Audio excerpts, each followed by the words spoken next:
Welcome to Knock Talk. I'm your host, William Hall, broadcasting live from Kingsland, Texas, USA, with another episode of Controversial Issues with Rabbi Chaim Coffman. Today we're doing part 2 about having kids, neutering, and birth control, anything in that category. Right, Mr. Rabbi Checkmate Coffman on the line. Checkmate! Welcome back, sir. All right, yeah. Always a pleasure, as always, to be here. Very good. I've come across a potential title for not next week, but the following week. And just as a reminder to you, I did this on all the other shows as well. March the 20th, we'll be in Oklahoma for a family reunion. The following weekend is Pesach, and then of course the following weekend after that will be off as well because of the last day of Pesach or so. Anyway, all that being said, so we'll have a 3-week break pretty much in the entire studio, except for maybe if the Monday fits in, like it should. So ours we may be able to do on the second round. I'm not really sure how that works. So you have to tell me what you. Well, you guys will be so lucky. We're gonna be here every week. Doesn't matter the holidays. We'll be here. That's funny. As long as we have a topic. Yeah, right. So one thing we're going to add to this topic is basically I haven't typed it out, but the thought on the matter is. What's the whole spiritual warfare thing? Is there such thing as demons, or is it just evil people with the the Yetzer Hara? So that'll be something we can cover. You're looking at him right here. I can answer that question right now. Okay, but then we're not going to go there. But then we wouldn't have a show for 3 weeks from now. Right. Very good. Very good. All right. Well, good deal. Good deal. All right. Let's see. Shalom to all the viewers out there. All right, and we will get going. All right, so Rabbi, whatever you want to do, just go ahead and take over. Okay. Again, it's a pleasure to be here. Imagine if my evil twin, we can blame everything on him. It'd be great. So we sort of got cut off in the middle last week. Just going to do a little bit of recapitulation, just speak out the issue a little bit about removal of reproductive organs, i.e. neutering over here, and then we're going to get into a much bigger issue, but we'll save that for a little in a little bit. So again, certainly for a Jew, there's going to be nothing to talk about whether to neuter an animal, meaning that you are going to take out or fix any, the genitalia from it, certainly from a male. We'll see by a female, right? Definitely should be forbidden. It should be a Torah prohibition. There is a question by non-Jews, right? And that's sort of where we were, right? There is a question by non-Jews whether it's forbidden by the Torah or whether it's going to be forbidden by the rabbis. There is a difference of opinion. There is a tremendous controversy, or depending where you come from, a controversy, right? Whether non-Jews are actually going to be forbidden or not. And the majority opinion, right, we'll just cut to the chase, but we're going to go a little more detail, that the majority opinion seems to say that non-Jews are not commanded over here. Now, the question is going to be, what do I care? What do I care if it's a Torah prohibition? It's a rabbinic prohibition. There are going to be other issues, right? There are going to be other issues. One major issue is going to be if a Jew is allowed to tell a non-Jew to remove productive organs, right? That seemingly, as we mentioned, would be a Torah prohibition, right? And it's going to be a Torah prohibition for what people may not think of.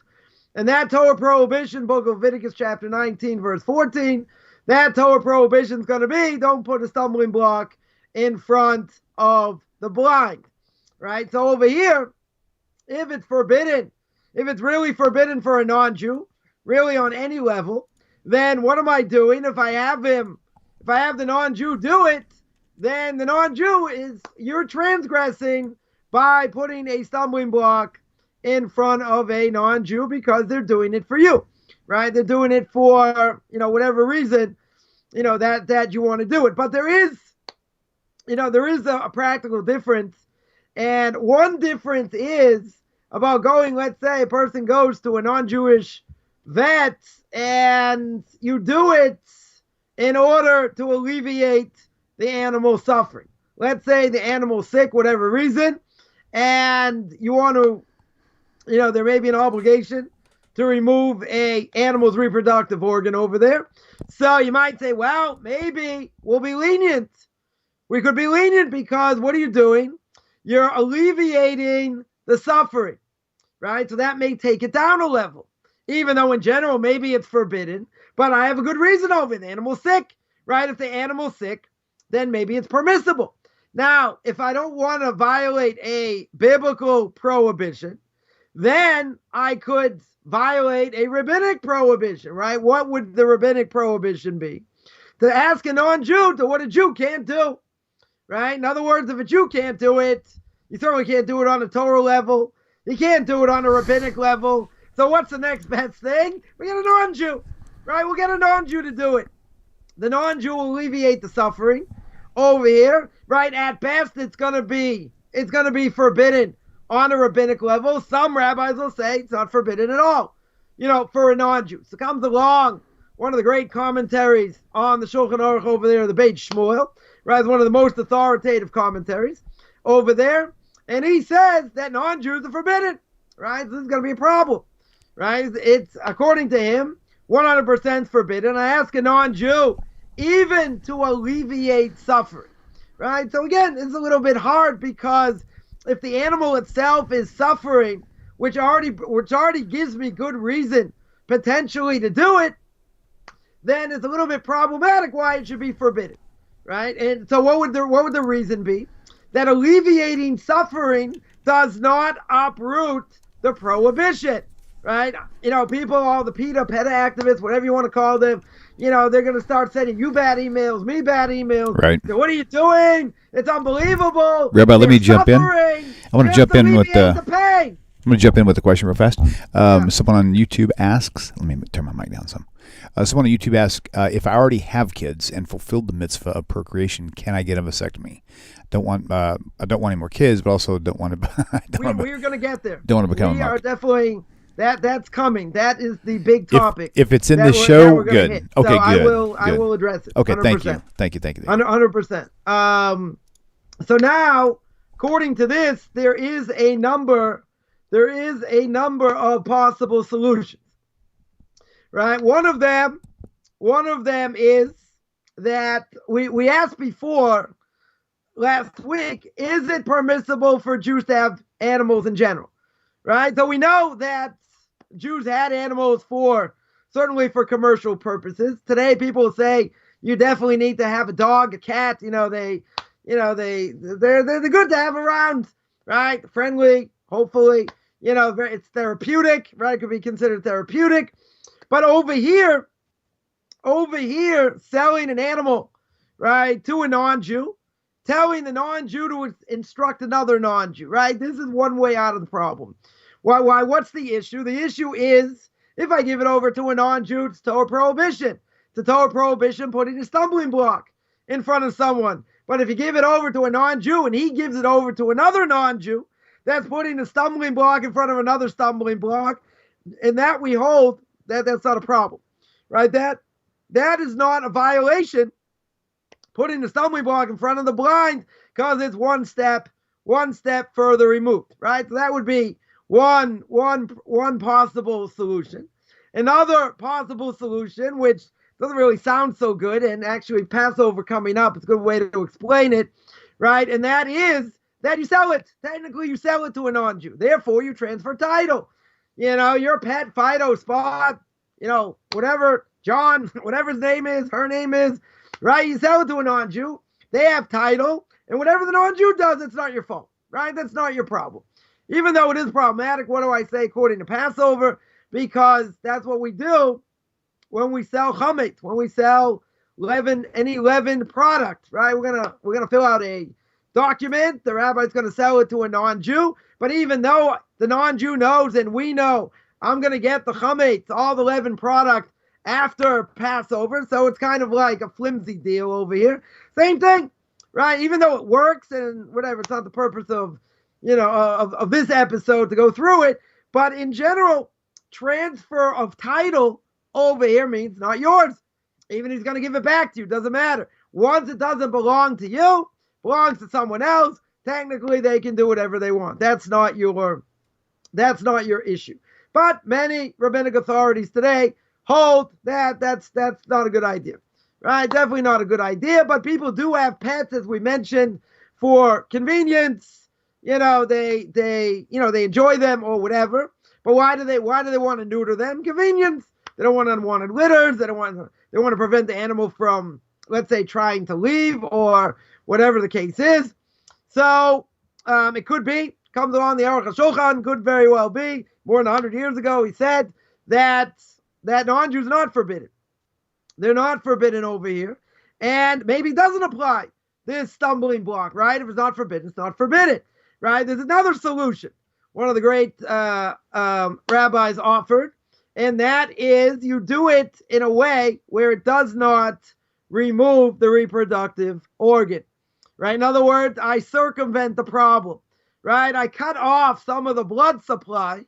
We're not going to get into biology here. We're going to keep it clean, make it PG-13. And what do? You end up rendering the animal being sterile. The animal is sterile. Now, what is it? So that animal is never going to be able to have kids. But isn't that the same thing? Right? I'm sort of neutering it, right? That should be forbidden. But over here, it's indirect, right? In other words, if I did it directly, that's forbidden. If I do it in an indirect way, which would really be permitted according to the Torah, even though it would be forbidden by the rabbis, that should be okay, right? Because I'm circumventing the issue. So if non-Jews are forbidden on a Torah level, right, to do it, so then according to this opinion, they will rule that in this case it's okay, right? Because they're not non-Jews in general, not required to follow rabbinic legislation, right? Which we mentioned many, many times when we spoke about the Noahide laws. So therefore, that's not gonna violate the prohibition of enabling someone else to sin, right? Because this circumvents the problem, and that would get you out of the problem, right? That would probably be a better way to get you out of the problem. But even according to this opinion, he says you can tell a non-Jew, right? You can certainly tell a non-Jew to do this, right? But he says really, maybe you shouldn't do it until the big rabbis of the generation say it's okay. But there is such an opinion, and we will give it definite credibility because it makes sense, right? You're not taking away any organ, right? But you are allowing the animal. Certainly, he's not going to be able to reproduce. Over here, you are making it sterile, right? So essentially, if I make it sterile, then right, that sort of circumvents the problem, and that should be, that should be okay. So obviously, in such a case, you'd have to speak to a competent, Orthodox rabbi. Now, when it comes to animals in general, we're not going to, go further in this topic, but there are a number of issues, a number of Shabbos issues. Our pets muktzah, am I allowed to touch them? Am I allowed to move them? Right? Since they really don't have any usage for me, even though people say, dogs are man's best friend. Right, we enjoyed their company and all that, so maybe that wouldn't apply, right? So the whole question about that, how am I allowed to walk dogs, in general? What about tags? Can they wear tags? Use of a leash, trapping them, whatever, a whole bunch of issues, even using guide dogs in a synagogue, right? Can I do that? So the bottom line is we see that many rabbinic authorities definitely permit ownership of harmless pets. Obviously pets, that attack or, something like that, that would certainly be forbidden. As we mentioned, a dog that, bites or barks, either way, in a strong way, according to some rabbinical authorities, all I need is one of those conditions. Either it bites or it barks. That means it's an evil, quote unquote, an evil dog. Right? If it's a dog that's very docile, doesn't bark very much, and certainly doesn't bite, right? So that should be, okay. So it does seem that ownership of harmless pets should be okay. There are definite issues There are certainly definite halachic issues. There's no question about that. But there are ways, around it. I will mention one thing, though, that if you go to most ultra-Orthodox communities in the world, you will not see people that have pets. You won't see they have dogs. Certainly in Israel, you won't see they have cats, because cats are much tougher than dogs. Cats live on the street. No one has them as pets, etc. But you will not see that. You will not see that. Could be for any number of reasons, not having a non-kosher animal, in your midst, and, that they don't have them. They don't have them. But you will see in more, let's say, modern Orthodox communities, people have dogs, people have cats, but in general, it should not be, forbidden. So there are a number of questions. One question that comes up, as we mentioned, about a non-Jew, right? As a non-Jew in the Noahide laws, there is a dispute whether they are obligated or not, in this law, right? So some say that it's okay, some say that, it's not okay, and obviously the practical ramification, can I sell an animal, right, to a non-Jew if this non-Jew is going to castrate the animal, because then you're putting the stumbling block in front of him, and therefore that would be, that would certainly be forbidden, right? So now, which really gets into the bigger picture, and that is basically about having can a man have a vasectomy, or a woman have her womb, taken out, etc. So essentially, it is 100% forbidden. It is a Torah prohibition for a man to have a vasectomy performed on him, or to perform a vasectomy on any other human being or creature, right? So in other words, a doctor, certainly a Jewish doctor, is not allowed to do it. Non-Jews, a whole difference of opinion whether they're allowed to, whether they're not allowed to, right? But for the person to do it, let's make clear. We'll get into all the details. And it does get a little bit dicey, as the English would say. So to have it done 100% is going to be forbidden. Now, someone may say, what if they're afraid their wife's life will be in danger if she gets pregnant, right? So I know of a case of somebody that did it to themselves because they got divorced and they didn't want to have kids, period, right? That's why they did it. They just didn't want to have kids. I mean, there are other ways. Obviously, there are other ways to stop a woman from getting pregnant than, certainly than doing that. But okay, right? That's what they did. And this is what a Jew did. And there are ramifications. We'll speak about that in a second, right? But even if a woman's life is going to be in danger, right? This is the caveat over here. You're going to say, well, she can't get pregnant. If she gets pregnant, it could be a danger to her life. Her life comes first, 100%. Nonetheless, you're still not allowed to do it. It's a Torah prohibition. 100%, it's a Torah prohibition, right? Even if it's medically forbidden for his wife to become pregnant. So we mentioned last week that there are certain other contraceptive measures that certainly can be used. The pill can be used, right? A condom is forbidden, right? An IUD, according to many rabbinical authorities, should be forbidden. Anything that's going to stop the natural flow, right, would be forbidden. Styrofoam, not styrofoam, what do you call it? Forget what it's called. A certain spray that women would use, that should be okay. There are other things that would be okay. This, even if the woman is in danger of, if she would get pregnant, doing this would 100% still be forbidden, right? There is no permissibility. Yet, you find a different way in order that she doesn't get pregnant. Now, what about, so we'll go, what happens if the person fulfills their obligation of having kids, right? So again, that should be forbidden, right? Even if you don't want to have kids, right? That doesn't matter. The fact that, whether it's a danger for the woman, which I would understand, would make a heck of a lot more sense why someone could do it, because it's absolutely forbidden for her to get pregnant.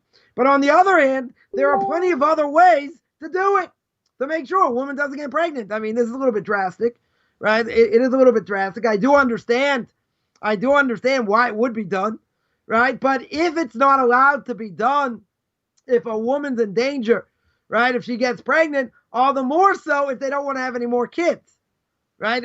All the more so it should be forbidden, and that's by pure logic, right? In other words, I have a good reason why to allow it. But since the Torah doesn't allow it even for that, it's not going to allow it for anything. Now the question is, so that would sort of answer the question, but there are going to be other issues, right? Now what about a woman? Is a woman allowed to have a hysterectomy, right? I.e. to have her womb removed. Now for her, that would be okay if if there's a danger. Let's say she had cancer, right? She had cancer there.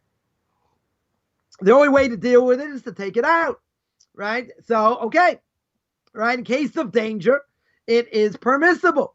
Some rabbinical authorities will say, even to prevent great pain, right? Even if she's not in danger, right? That would be an unbelievable leniency, right? What if she only had one child? Well, what if she didn't fulfill her obligation? Or it's really not on her, it's really on the guy. What if they had, I don't know, they had 2 boys, they had 3 girls, or whatever. They already had kids. They already fulfilled their obligation, right? If they already fulfill their obligation, then maybe it's not an issue over here. If her life's in danger, right? Even if the guy hasn't fulfilled his obligation, having a boy and a girl, that according to the Torah, certainly for a Jew, non-Jew, it really doesn't matter, right? It certainly doesn't matter. They should have kids in order to populate the world, but they can certainly wait.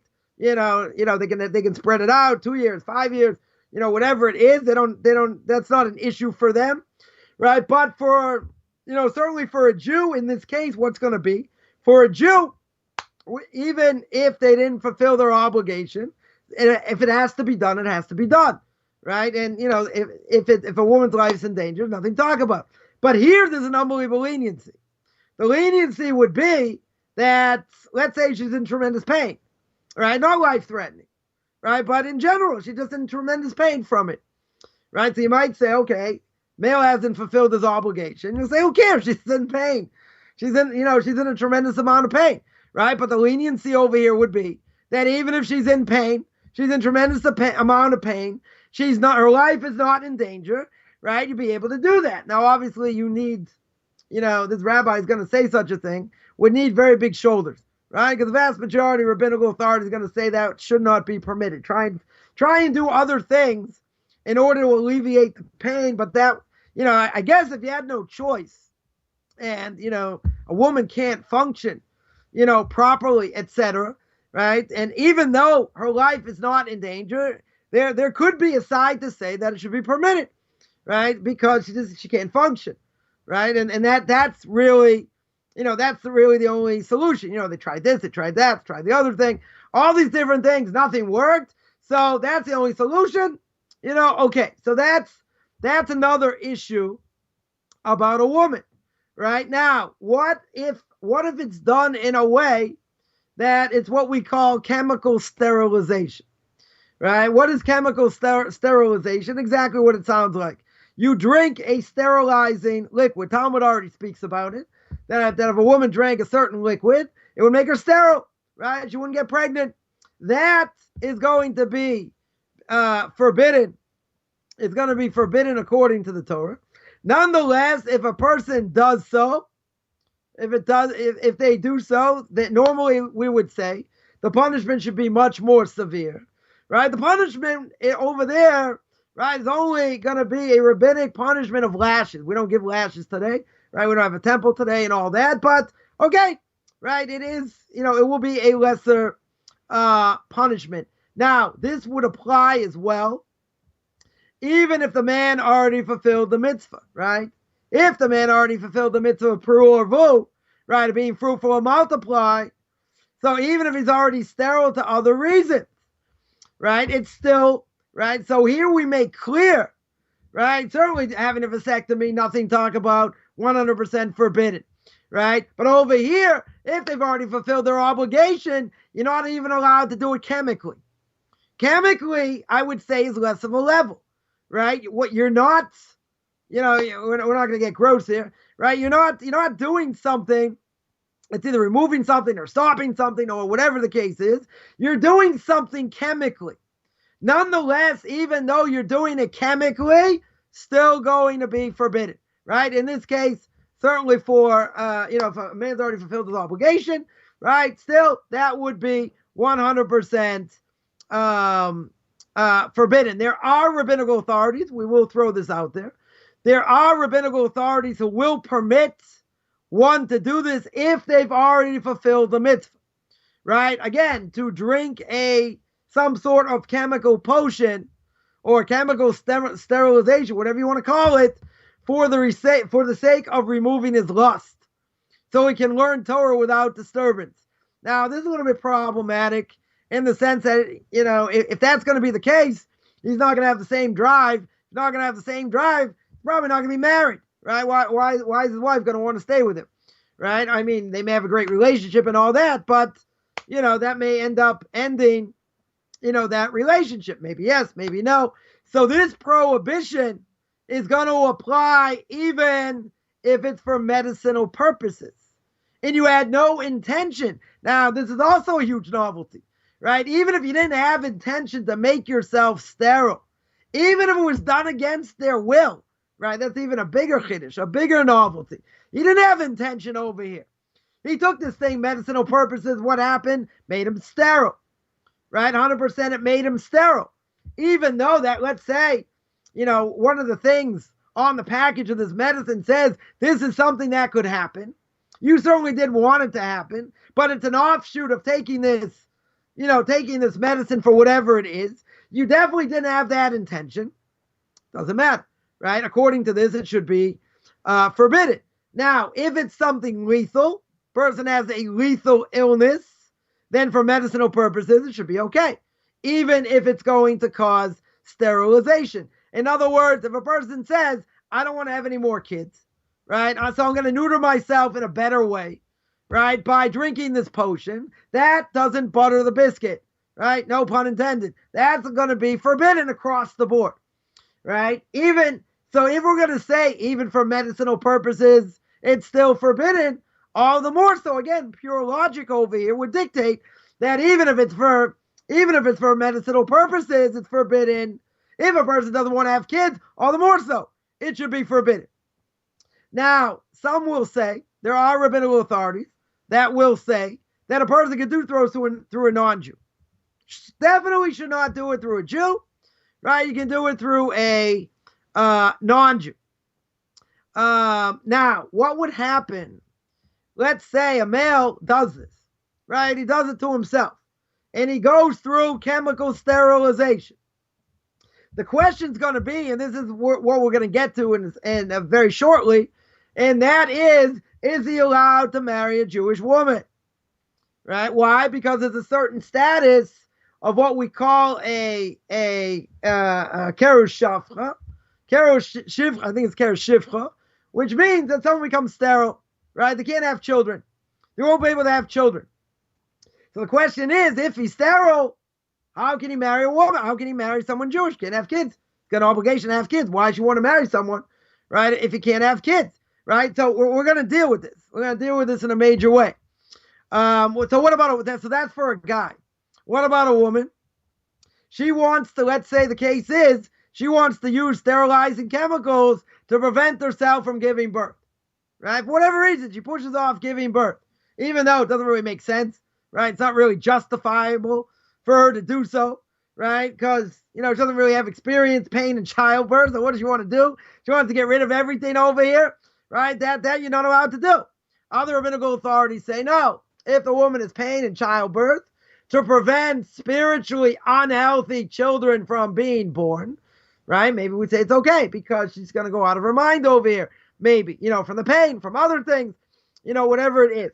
So here, it doesn't matter whether a woman drinks the chemical herself, it's fed by someone else. However it's done, it is going to be, in general, it should be, it should be forbidden as well. Certainly, she should ask her husband before doing so. I don't think there's any question, about that. If the husband says no, I still want to have more kids, etc., then then they have to go to a proper rabbinical authority, and speak it out. Because if, in this case, she wants to do it, we'll make it easy. She wants to do it to prevent great pain, right? That is not normally a case, where we should allow such a thing, right? So something like that, if she says, well, that's the only case I'm going to do it, and I'm not interested otherwise, then it could be they would have to get divorced, right? That would be the only other alternative.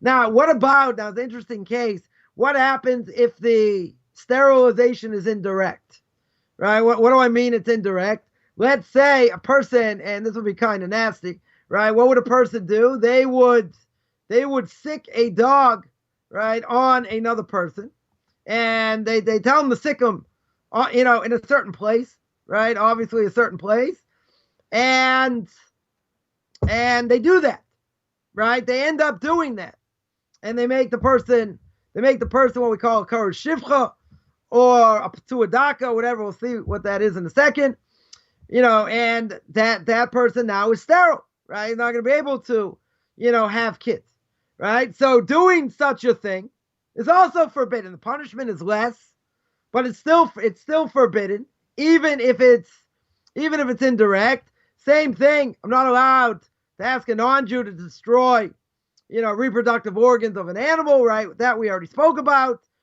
And a female animal, just in general, right? It is permitted to sterilize through chemical sterilization, right? Or destruction of a reproductive organ. For a meal, that would be forbidden. But again, it shouldn't be done by the person. It should be done by someone else. Certainly better to have it done by a non-Jew. But now, as we mentioned, that there's an issue if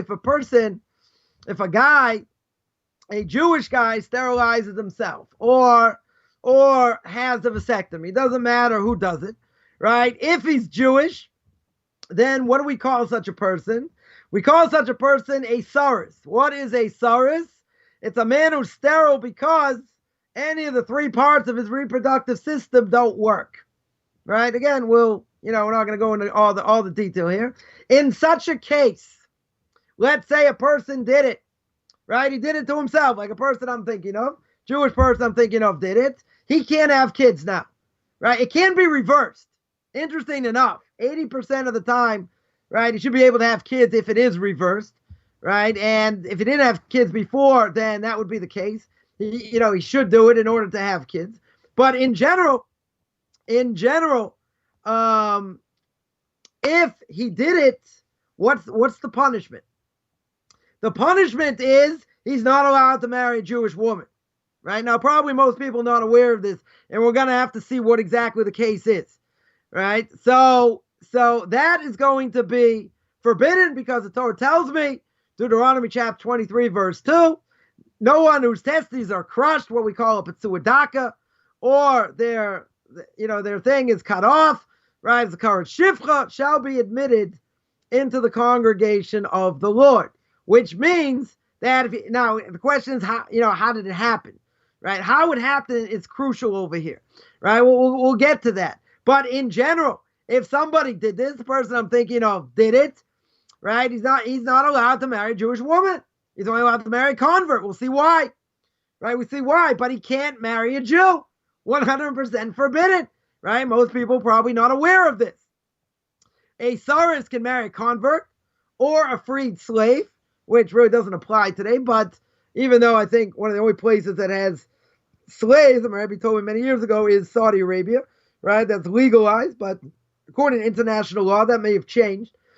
But in any case, the Torah prohibits, why is it only a convert? People say, convert, second-class citizen. Why does it apply to a convert over here? Because the Torah prohibits, what does the Torah say?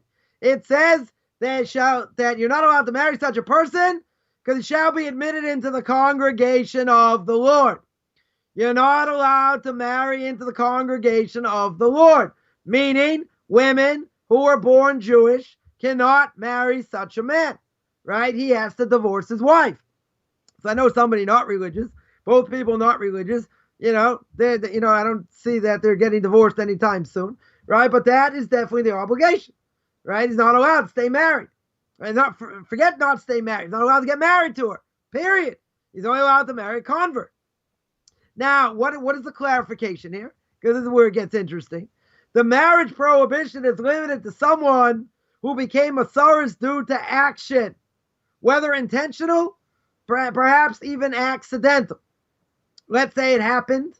Person was in a traffic accident. You're going to say, but it's not his fault. Doesn't matter if they were texting, they slid on ice. You're going to say it wasn't really 100% his fault. If it's not 100% his fault, how can he have to divorce his wife? Right? That doesn't seem so fair over here. But someone who God made infertile, he was born that way. That person can marry into the congregation. In other words, he finds out that is their status. He didn't do anything, right? It wasn't an action they did themselves. Really, it was done by an act of God. There's no other way to explain it. The person's born that way. He's never going to be able to have children, right? He's not going to have proper relations with his wife. Nonetheless, if he finds a woman who agrees to marry him, even under those circumstances, okay, right? A woman doesn't have an obligation to have kids. The obligation is on men. Obviously, you can't do it without women, but the obligation is on a man, so she doesn't really have to have kids, right? But if she doesn't want to marry him, she doesn't have an obligation to, right? If she wants to have kids, you can't have kids, right? That's certainly going to be an issue. Now, the law is that this soros cannot marry, right?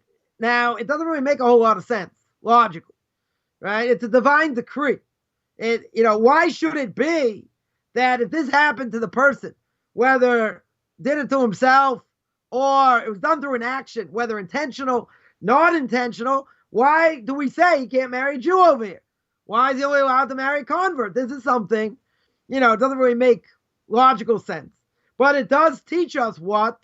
It does teach us that the mitzvah procreation, right, which is the primary purpose of marriage, right, even though I would say the state of marriage is in disarray, right, it certainly doesn't work. Most people over 50%, some places over 60%, divorce. And if you live together and then, you live together for years before you get married, it's over 70%, right? So the whole thing doesn't work. Right? The person gets married, most likely it's going to end up in divorce. So in this case, if the purpose of getting married is to have kids, right? That would seem to be the purpose. One of the main purposes. Then if a soros over here cannot have children, he's not allowed to marry into the congregation. Similarly, a soros cannot be with his wife in general. Right? How can he be with his wife? Right? There's going to be another issue over here. Right? She may be frustrated, right? Because he can't really be with her in the way she needs to be, etc. It could lead her to commit adultery. All right? That would make sense, though, to prevent this. What does the Torah say? The Torah says he's not allowed to marry someone who's Jewish born. Right? He's allowed to marry a convert, but certainly not someone who's Jewish born, because this would go against the whole thing. This would allow women technically, okay, she can't be satisfied by her husband, she go somewhere else, right? She go to someone else, right? Even if she goes to someone else, there's going to be a problem of adultery, right? It's going to cause all kinds of issues, certainly all kinds of issues, which would make the husband forbidden to the wife, right? No question about that. So, the whole institute of marriage, Jewish marriage, is finished, right? So therefore, the Torah does not allow this. The Torah does not permit a Jewish-born woman to marry such a person. That's one possible reason the Rambam gives. Another possible reason is it certainly helped Jews stay away from the practice of castration. In the past, kings would regularly castrate men, what we call eunuchs in the vernacular, right? They would assign them to be ministers, officials, guards for women, right? No problem. They're not, the kings aren't worried what's going to happen to their wives or their kids or whatever. They're going to be taken advantage of. They can't be taken advantage of over here. It's very safe, right? They don't have to worry about loyalty over there. So therefore, what would some men do? They would castrate themselves, or maybe parents would castrate their young children in order that they should work for the king. They should get a nice royal job. And some people today, some people today, why will they do this? Why will men sometimes? I don't know what the percentage, I didn't look up what the percentage of men, who do this, etc. Right? What's one of the possible reasons is that, they want to have sex without worrying about unwanted pregnancy. I think there are other ways that are just about 100% that a woman's not going to get pregnant. And I don't necessarily think you have to go this way, right? But in the end, this is foolproof. This is 100% foolproof where a woman's not going to get pregnant. Now, it doesn't mean it can't be reversed, right? It's it can be reversed even though my Rebbe said, an unbelievable thing. Even if it's reversed, they still transgress over here. Even if they can have kids. He said, once it's done, now not everyone may agree with this, and that's okay, but I'm just going to throw this out there, that he once told me that even if he could have kids and it's fixed 80%, let's say 80%, and he can still have kids, doesn't matter, right? It's not going to matter over here. Once it's done, he's got the status, right? Gonna have the status. So the Torah over here distances us from this prohibition of castration. And that's why it explains why someone who's naturally sterile, their condition is not the result of human injury or negligence, is not prohibited from marrying into the congregation. Now, someone born sterile, we mentioned, that is God-given. They didn't ask for that. They didn't do anything. They didn't get in an accident. Nothing happened to them. It was God-given. That's something different, right? If someone is rendered sterile as a result, let's say, of an illness, right? This is a good question. What happens if the person got sick, whatever sickness they had, and they end up becoming sterile in such a case, and it can't be reversed, right? So the rabbinical authorities disagree as to the status. According to one opinion, such a person, if he's sterile and there's an action involved, he got sick, right? It wasn't necessarily his fault, right? But he got sick. He contracted some disease, right? Because humans play a role, as we see by this virus, play a role in contraction of diseases, right? They eat unhealthy foods. They do other things, whatever it is. So therefore, where does the sterility come from according to this? It's man-made, right? Others, like the Rambam and most rabbinical authorities, disagree. And they say if it's happened because they became sterile due to illness, that's not their fault. We can't even think it's going to be their fault. They didn't ask for it.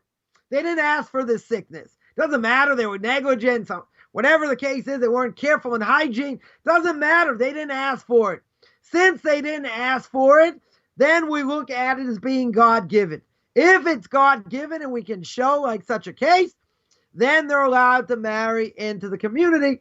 And that would seem how the vast majority of later rabbinical authorities learned that if it happens in such a way, it would be permitted. Now,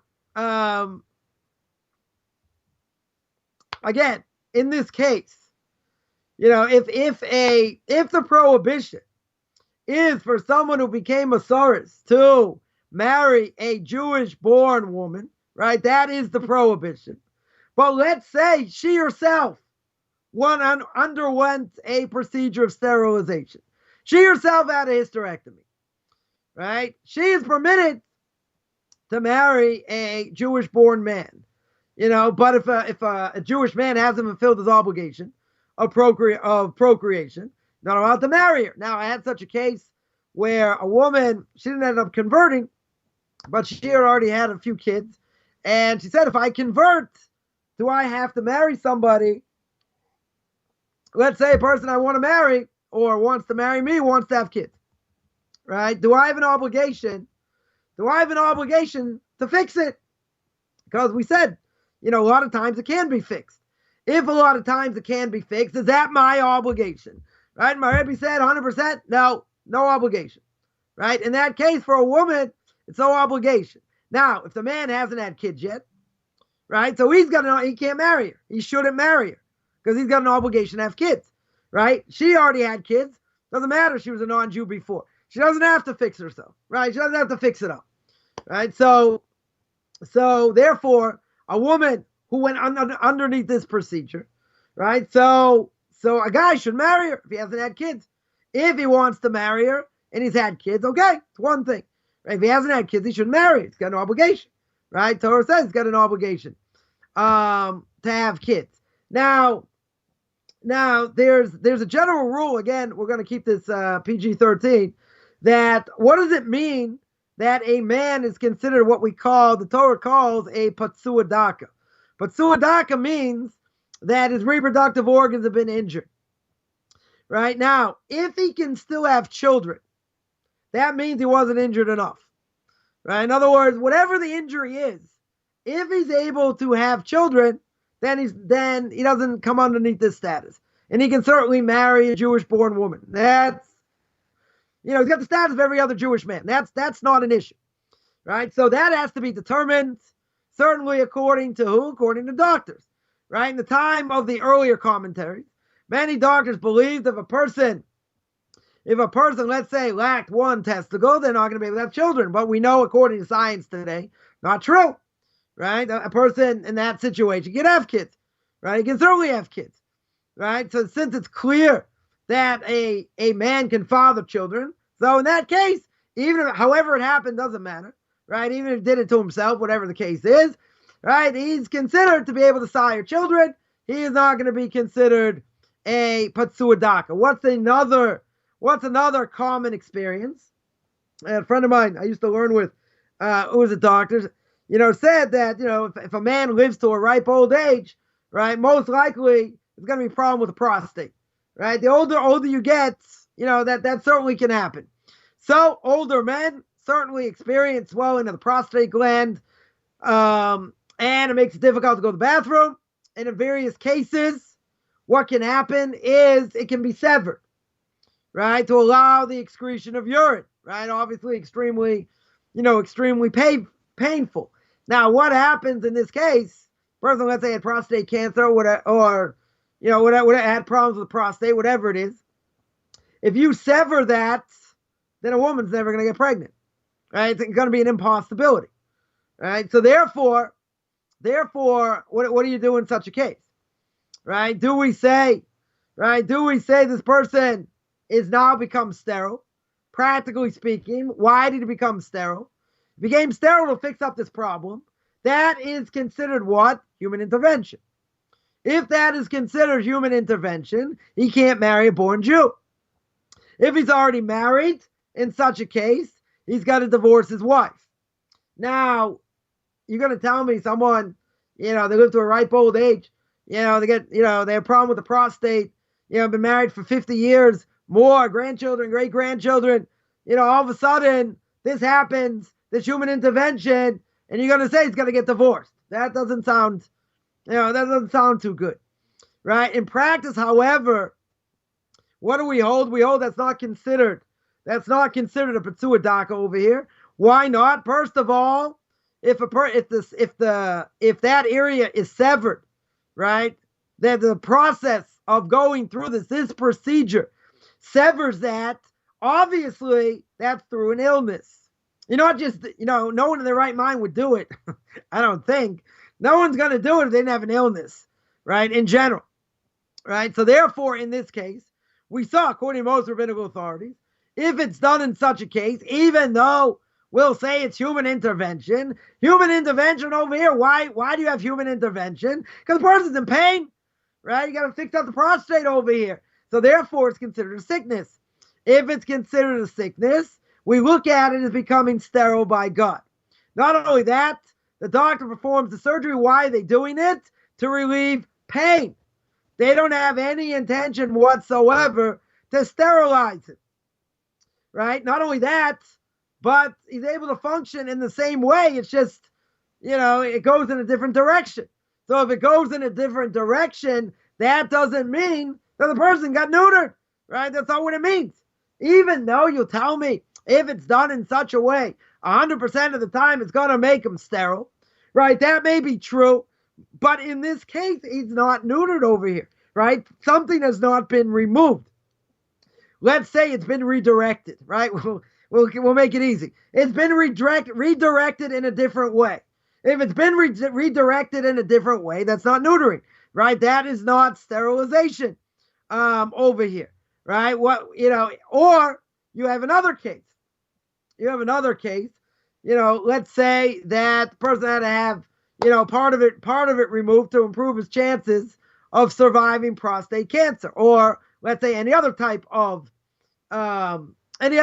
cancer. Now, technically, they're also removed by a person. So according to some, he's still considered made sterile by God. Why? Certainly didn't ask for it, right? But it's prevention. It's preventative medicine in order that it helps against cancer.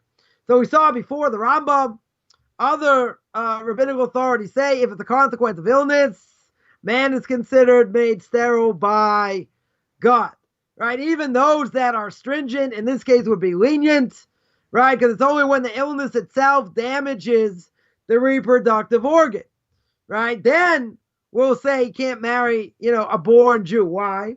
Because he bears some sort of responsibility, maybe, right? If you're going to be that stringent. If it doesn't damage the reproductive organs, but rather the doctors still have to remove them in order to save him from illness, nonetheless, what do we say? We say that it's done by illness, right? And that would make sense. That would make sense because you're doing it, you're not doing it because you want to, right? You're doing it, probably because you have no choice, right? This is going to alleviate the pain. This is going to take away the problem. But in the meantime, it's making you sterile, right? But that, even though it's an action by man, doesn't matter. It's like an illness. Since it's like an illness, then the vast majority of rabbinical authorities are going to say that it's okay. Also, someone who has cancer, right? Let's say they go under radiation therapy. What is an offshoot of radiation therapy? Besides, it makes you bald and weak, it makes you throw up. There's another aspect over here, completely destroys his ability to produce sperm over here. You're not going to be able to do it, right? It's going to destroy that. Now, in this case, let's say the person, God forbid, is very young. And they have to go through a tremendous amount of radiation. What's it going to do? It's going to make them sterile, right? Most likely it's going to make them sterile. But again, why is it going to make them sterile over here? It's going to make them sterile because they're treating an illness. If they're treating an illness, the illness didn't come by itself, right? He didn't do something to bring on cancer. No, doctors don't know why it happens. Why it happens here, why it happens there. They know how it can reproduce and other things, but they don't know where. They don't know why. They don't know what's behind it, right? In general, they can't pinpoint it. So it's not your fault. Totally not your fault. Even though going through the radiation, this is going to be the end result. This will be a practical end result, right? Regardless, it's an act of God, right? We can't consider it an act of man. He has no control. He has absolutely zero control. He didn't do it to himself. Therefore, he's going to be allowed to marry a Jewish-born woman. So if there's any doubt that arises in such matters, we in general are lenient, right? Because the general principle is under pressing circumstances, we can rely on lenient opinions, right? We're not just going to say, anytime I can be lenient, right? There's a lot of reason over here to be lenient, right? Many, many reasons. So even if there may be an obligation to rule stringently, right? Let's say, for whatever reason, there'd be an obligation to be stringently over here. What would we say? The man's not allowed to marry a Jew. Let's say that, in my case that I know, this person did it to himself, right? He didn't want to have any more kids. He was divorced, right? He didn't want to have any more kids. He marries somebody. He marries a Jew, right? She knows this is the situation. She can't be married to him, right? Okay, they're not religious, so they'll do what they want. But in general, that 100% is forbidden, right? It's very hard to say if something happened almost by an act of God. We have to call it an act of God. That's what illness is. In general, it really is an act of God. Since it's an act of God, I'm not in control. If I'm not in control, how can I say that someone in their 70s or 80s been married for 60 years, get prostate cancer and they fix it, whatever, and what's going to happen? You guys say, nope, sorry, you can't marry this, you can't stay married to this Jewish woman. You can't be married to your wife anymore. Like, that doesn't make sense, right? That doesn't make sense logically. And in this case, is very similar, which we've spoken about before, and that is the law of mamzer, right? The law of mamzer is someone is a child of a forbidden relationship, right? We call it a bastard child in English, but it's somebody of a forbidden relationship. Doesn't necessarily mean that everyone's married over here, right? It could be someone who's not allowed to be with somebody else, right? So it could be similar in that sense, that there are going to be marriage restrictions when it is certain someone indeed, has that status, whether they have a status of a mamzer, a patsuadaka, as we mentioned, or a kruz shivcha. But when there's any uncertainty as to the status, right, then I can be lenient over it. The restrictions will not apply over here. So we would say in this case, we go according to the opinion that is lenient. Now, one other caveat, because I see we're just almost out of time, but I got everything in miraculously. You didn't even have to put me on double speed over here.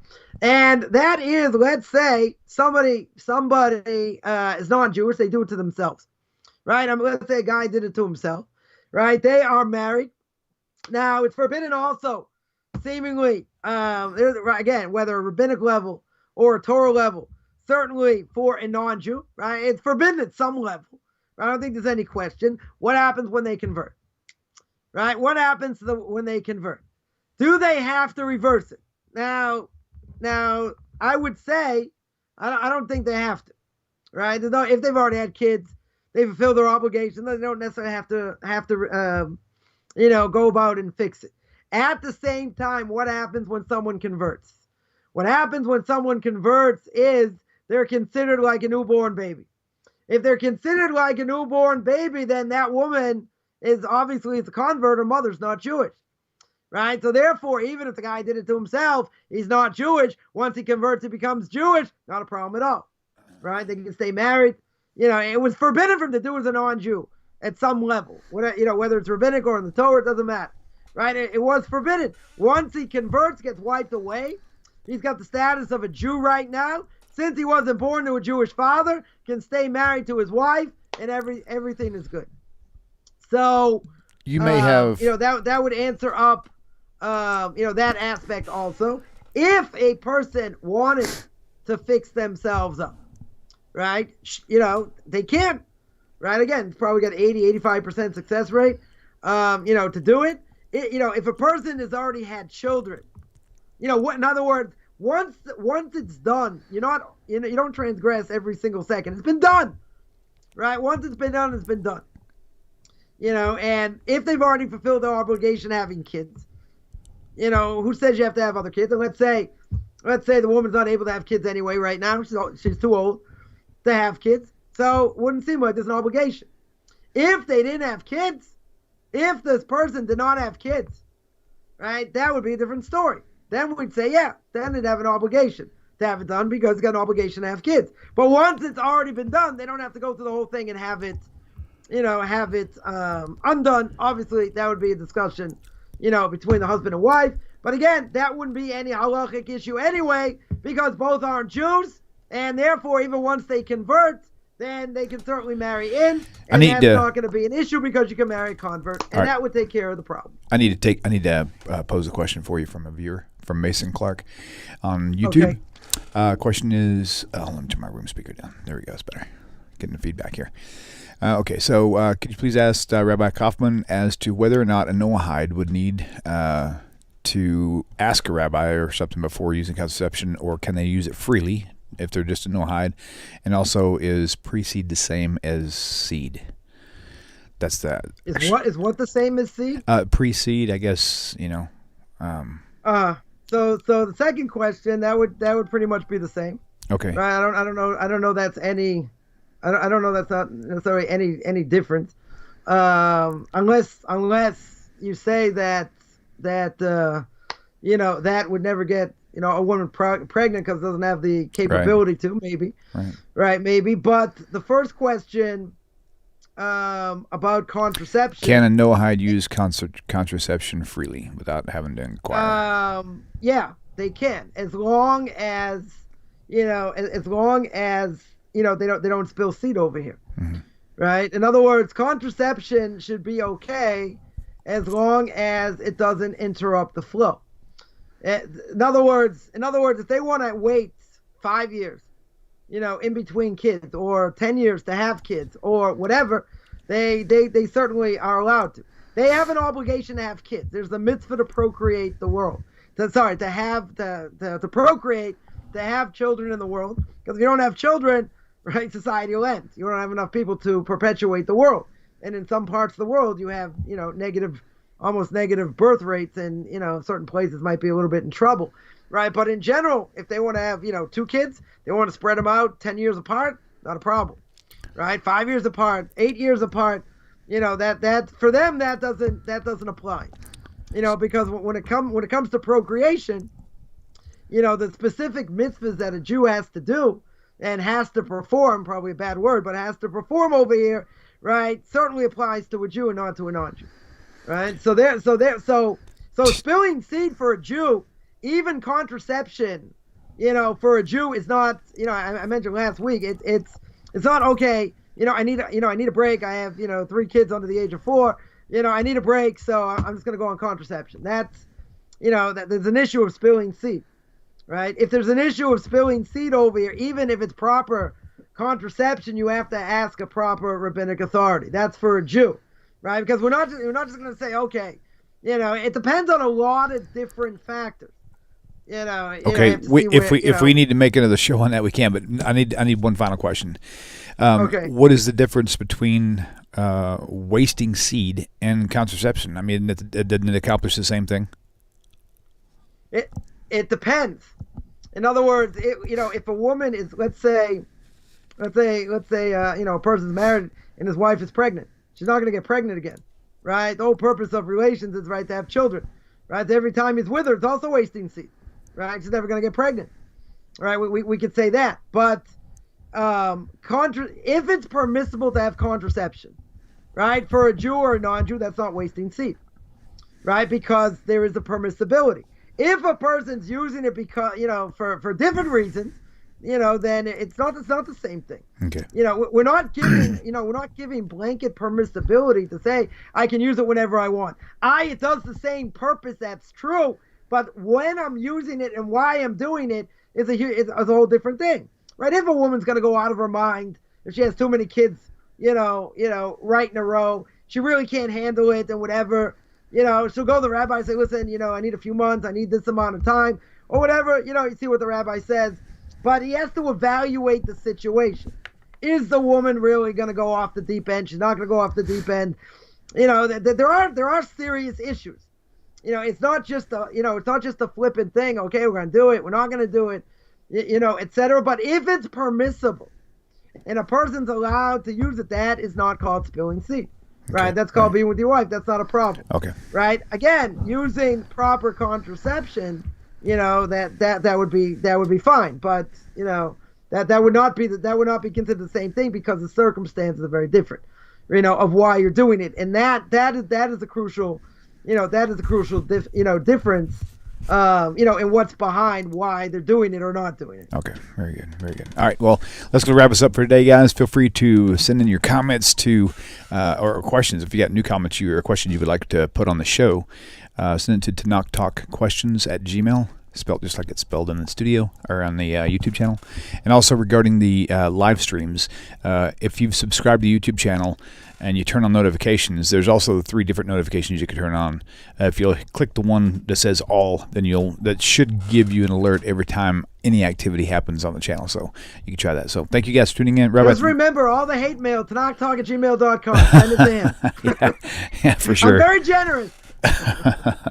That's funny. Thank you, Rabbi. Y'all have a great week. See ya. Shalom. Tovia. Take care.